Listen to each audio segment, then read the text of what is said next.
chez moi, donc il n'y a aucun vis-à-vis, donc ça c'est très très chouette. On voit juste la nature le soir quand on rentre du travail et le week-end aussi. Et, peut-être que tu verras d'ici, mais maintenant dans la prairie qu'il y avait juste devant chez nous, maintenant il y a des jardins partagés, des jardins urbains collectifs. Et donc on a une petite parcelle. Et ce qui est trop cool, c'est que notre fenêtre donne pile sur notre jardin partagé. Donc c'est hyper chouette. On voit le jardin de notre fenêtre comme si on était, comme si on habitait une maison à la campagne quasiment. Alors qu'on habite relativement dans le centre de la ville. Enfin, on n'habite pas dans le centre de la ville, mais qu'on habite en ville, quoi. Alors cette petite vidéo n'était pas du tout pour te parler de l'appartement, bien que grâce à ce cadre de vie, je trouve énormément de réconfort. Beaucoup de réconfort ces derniers temps. En effet, je fais beaucoup de crises d'angoisse ces derniers temps. Et à cause de ces angoisses, je dors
personnes ça reste raisonnable.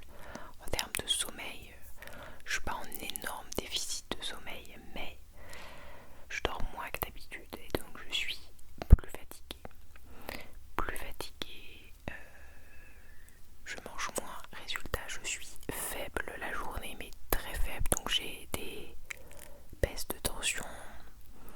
J'ai plein de moments où je lutte contre le sommeil la journée au travail. Je suis beaucoup moins concentrée. J'ai vraiment du mal à me concentrer et à réaliser n'importe quelle tâche. En fait, j'ai vraiment du mal.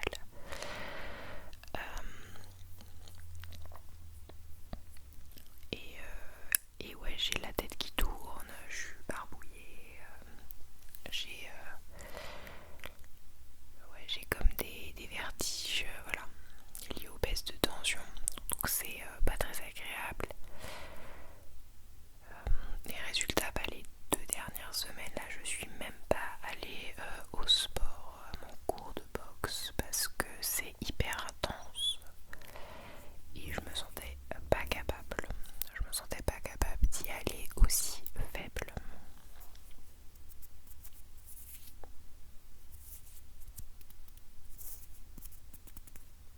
J'ai envie de tester, même d'ouvrir la fenêtre pour qu'on entende les bruits de la nature. Parce que même au niveau sonore, on est gâté. On entend légèrement un fond avec des voitures, mais quasiment pas. Quasiment pas. Et on entend surtout le vent, les arbres, les oiseaux. J'ai un peu envie de te faire profiter de ça. Et je pense que maintenant qu'on a parlé de cette période d'angoisse que je traverse, je te propose que je vais ouvrir la fenêtre. Et là, l'idée, c'est qu'on va essayer de s'apaiser ensemble. C'est-à-dire que ça va être une petite vidéo anti-crise d'angoisse ou pour se calmer en cas d'angoisse. Et donc je vais sûrement légèrement chuchoter, mais moins que maintenant. Je vais essayer de tapoter sur le Tascam et de faire des petits sons à tes oreilles. Et peut-être te donner quelques conseils, astuces pour essayer de se calmer quand on traverse ce type de période. Voilà.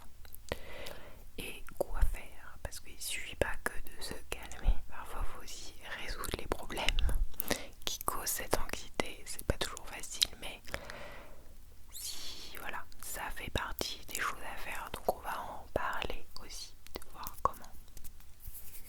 Allez, j'ouvre la fenêtre en espérant que ce soit pas trop bruyant, qu'on entende toujours mon chuchotement.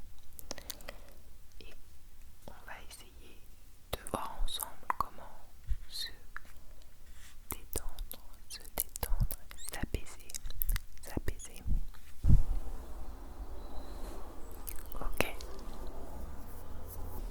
Ok, donc j'ai ouvert la fenêtre.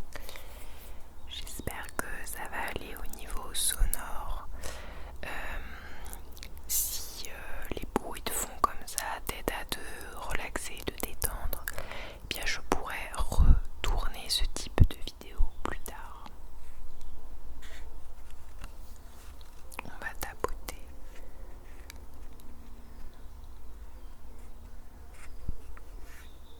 Je sais pas dans quelle mesure ça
niveau sonore en fond pour d'autres vidéos et si même ça peut être relaxant, ou si ce n'est pas le cas et que dans ce cas là je filmerai tout le temps plutôt fenêtre fermée.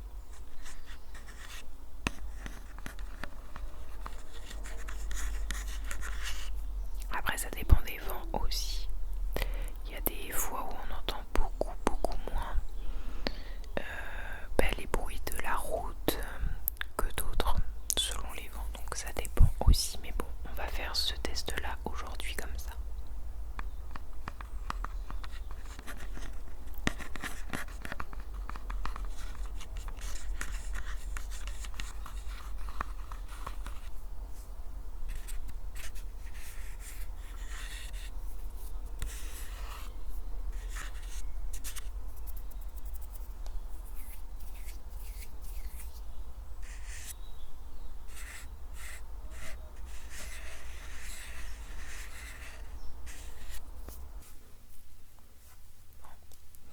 J'ai refermé dans le doute et j'ai pris un petit plumeau pour faire un petit visuel à l'écran, et c'est aussi possible de passer près des oreilles du Tascam, voir dessus.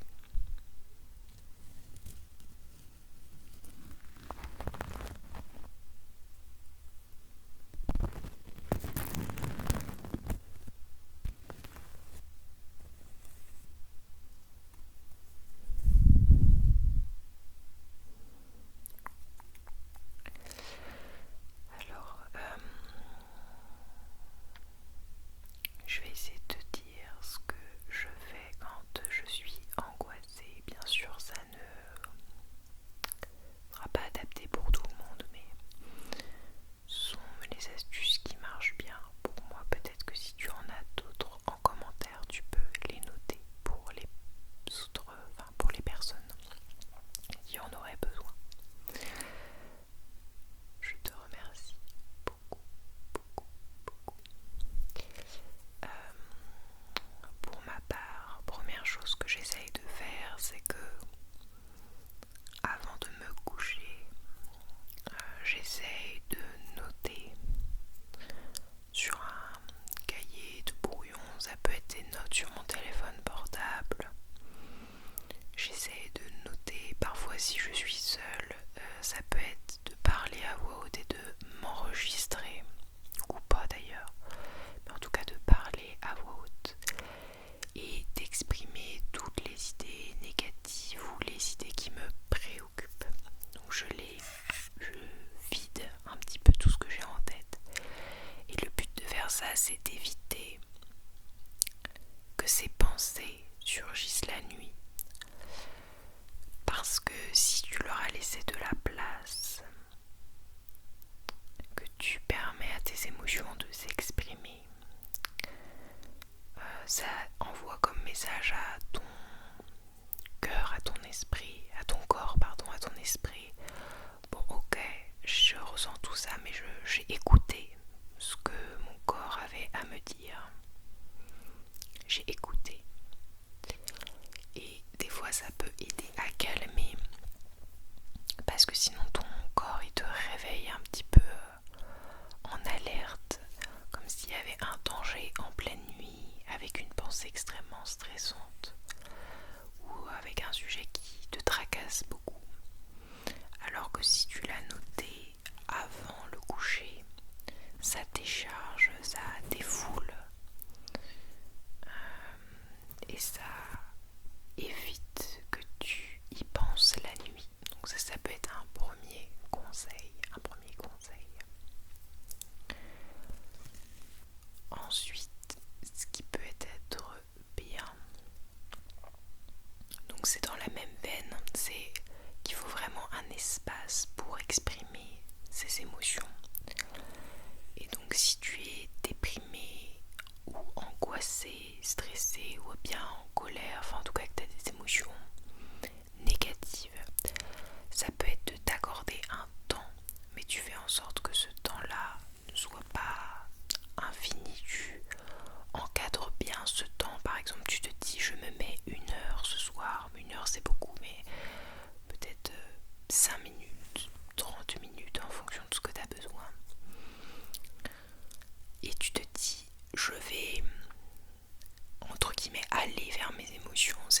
vais les laisser s'exprimer, voire je vais même les renforcer, c'est-à-dire que si t'es déprimé, tu te mets une musique super triste, tu regardes des vidéos super tristes pour t'accompagner à vraiment tout défouler. Et après, tu te promets avec toi-même quand tu clos ce moment-là, c'est-à-dire quand tu as terminé, que tu te sens défoulé, que tu as l'impression que ça tourne en rond, donc tu as déjà tout dit, ou que tu te sens plus apaisé, ça peut arriver une fois que tu t'es défoulé, des fois on se sent plus apaisé, et bien là tu t'arrêtes et tu fais autre chose, tu vas te coucher, mais en tout cas, ou tu fais un petit temps calme, mais en tout cas voilà, tu clos ce moment-là et t'essayes après de distancer de ces pensées. Tu leur donnes un moment où elles peuvent s'exprimer et après tu refermes la parenthèse. Donc ça peut être en écoutant de la musique triste, en regardant des vidéos, ça peut être un film, ça peut être une série.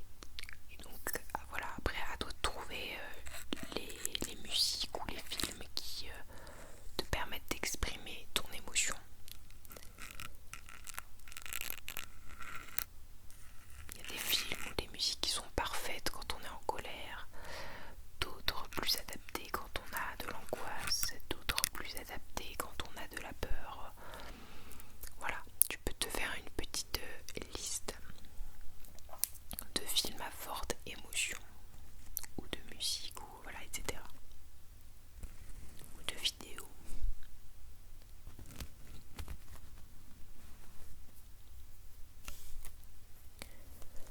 Ensuite, une fois que tu as fait ça, les autres trucs qui marchent bien, c'est plutôt de te faire couper avec l'angoisse au moment où elle survient. Et là, tu as plusieurs techniques. Tu as des techniques d'hypnose visuelle. Par exemple, tu regardes un objet hyper satisfaisant visuellement et tu te laisses un petit peu happer par l'objet. Ça peut être utiliser les sortes de sabliers à gouttes à huile qui coulent petit à petit, donc tu te laisses immerger dans le truc et ça te laisse un espace mental, une respiration pour éviter d'atteindre un niveau trop extrême de pression en interne quand tu as de l'angoisse. Parce que sinon ça monte trop fort et on se sent vraiment super mal, on ne sait pas quoi faire et voilà, éviter que ça monte trop haut. Et donc là, si c'est pour permettre à l'angoisse de redescendre un petit peu dans un moment de pic où tu sens que tu as vraiment une crise, ça peut être utile. Il y en a qui disent faire des exercices de respiration aussi. Moi c'est pas ce qui me convient quand je suis angoissée, mais ça peut. Il y en a qui disent aussi de faire des exercices de méditation guidée ou méditation tout court, de sophrologie, etc. Mais moi c'est pareil, j'ai du mal à dire à mon cerveau de me calmer quand je suis pas calme. Donc c'est pour ça que j'ai tendance à plutôt d'abord me défouler, exprimer ce que j'ai sur le cœur et après passer à des temps plus calmes. Ça marche mieux dans ce sens-là, je trouve.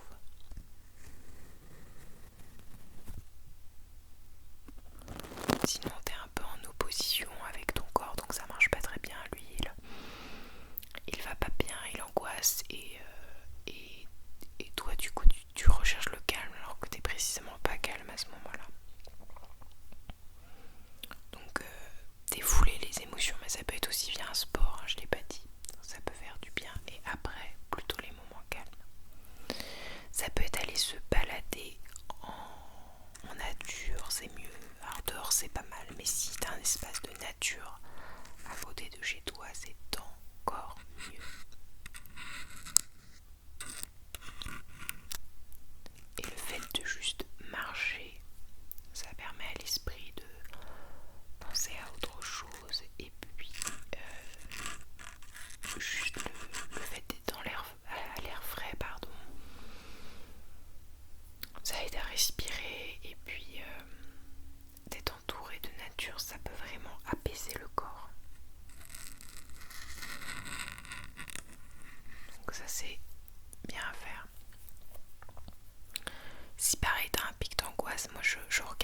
ASMR en vrai, parce que le fait d'avoir quelqu'un qui me parle d'autre chose ou une autre vidéo qui focalise mon attention sur autre chose, ça fait du bien et ça m'évite justement de trop monter en pression quand j'ai l'angoisse qui arrive et qui monte, qui commence à déborder.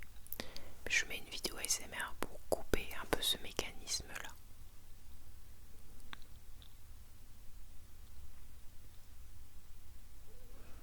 Voilà. Voilà. Voilà.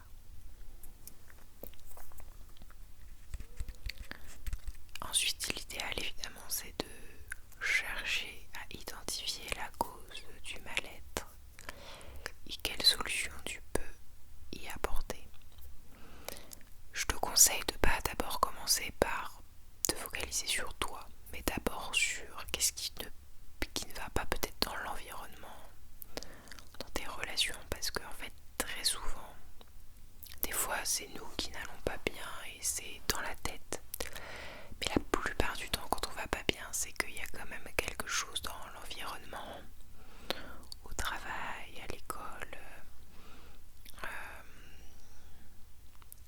ou dans nos relations amicales, amoureuses, qui nous tracasse ou qui nous a blessés. En fait, ça vient forcément plus souvent de quelque chose. Et le plus souvent d'ailleurs de quelque chose d'extérieur. Et donc là, tu peux pas changer comment ça se passe à l'extérieur, mais par contre, tu peux peut-être voir comment ne plus être angoissé par ça en te disant bah j'ai pas envie d'être angoissé, je peux pas, certes je peux pas contrôler la situation extérieure, je peux pas être à la place des autres, mais par contre je peux peut-être voir comment poser mes limites ou voir si j'accepte ou pas la situation, et dans ce cas là changer parfois de lieu, d'environnement s'il n'y a pas de moyen de trouver une amélioration, ou alors aborder une discussion ou mettre en place quelque chose pour ne plus que ça arrive et pour ne plus que tu sois impacté. Peut-être que cette personne restera toujours la même, peut-être que cette situation ne changera pas, peut-être que l'ambiance à ce travail sera toujours pareille, mais toi, tu te positionnes différemment par rapport à ça.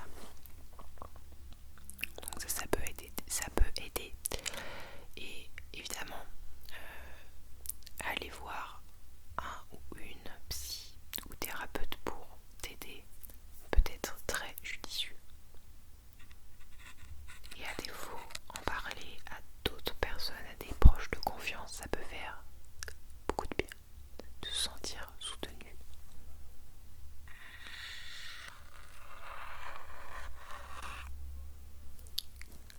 Et ensuite, alors cette liste n'est pas du tout exhaustive, mais c'est pas grave. Le dernier tips, ce serait de voir combien de temps dure la situation. Moi, c'est toujours ce que j'essaye de faire. Donc en fait, l'idée c'est que je commence à observer de l'angoisse qui apparaît. Par exemple, je sais qu'il y a quelques mois, je n'avais pas ces angoisses-là. Je me sentais beaucoup plus paisible, je dormais bien, j'avais de l'appétit. Donc là, c'est quelque chose de nouveau. Quand l'angoisse commence à apparaître, j'essaie de noter s'il y a une angoisse qui arrive et qui est nouvelle, et je vois qu'elle devient régulière, c'est-à-dire que je commence à avoir ces pensées tracassantes ou ces angoisses qui reviennent régulièrement dans ma tête, par exemple qui reviennent plusieurs fois par semaine, ou alors tous les jours, ou alors toutes les heures. Là je commence à les noter en me disant bon là je rentre dans une phase où effectivement visiblement mon corps me dit qu'il est angoissé, qu'il y a des choses qui vont pas. Je note et après l'idée c'est de voir si ça s'améliore ou pas. Et donc j'essaye de voir si ça s'améliore ou pas, parce que si je vois que ça stagne ou que même ça empire, bien là il faut que je m'inquiète, mais je m'inquiète à raison, pas que j'amplifie mon angoisse mais que je me prenne en charge, et donc il faut que je demande de l'aide, que je me fasse accompagner,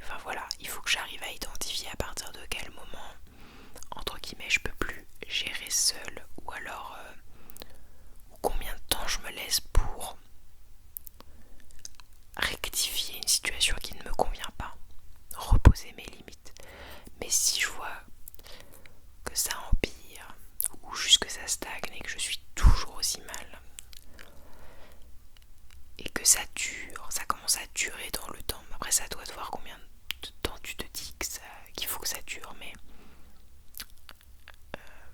par exemple déjà un mois avec des grosses angoisses, c'est déjà long, tu vois.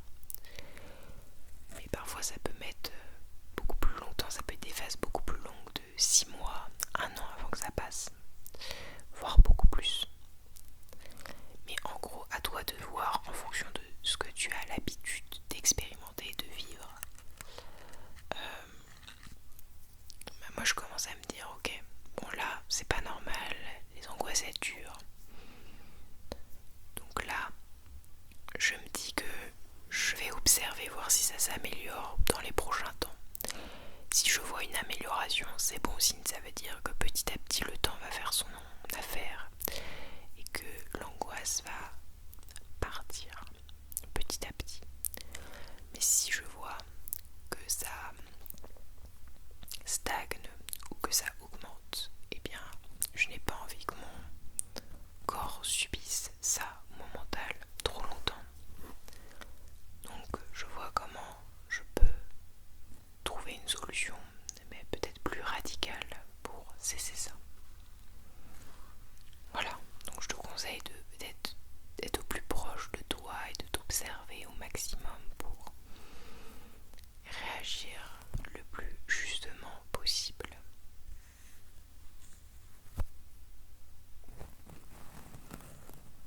Et ça donne aussi des délais à ton cerveau, pardon. Tu te dis, bah voilà, peut-être que là je traverse une période compliquée, mais je me donne tant de temps pour traverser cette période compliquée. Et si je n'y arrive pas, voilà, je ferai ci et ça. Comme ça donne un peu de contrôle, on reprend un peu de pouvoir, on se sent pas impuissant. Et surtout, on sent qu'on s'accompagne nous-mêmes, qu'on est notre meilleur ami et qu'on prend soin de nous. Et ça, c'est rassurant pour le cerveau de savoir que on fait attention à soi, qu'on est à l'écoute de soi et qu'on veut pas se laisser dans une mauvaise situation trop longtemps et que si ça dure, voilà,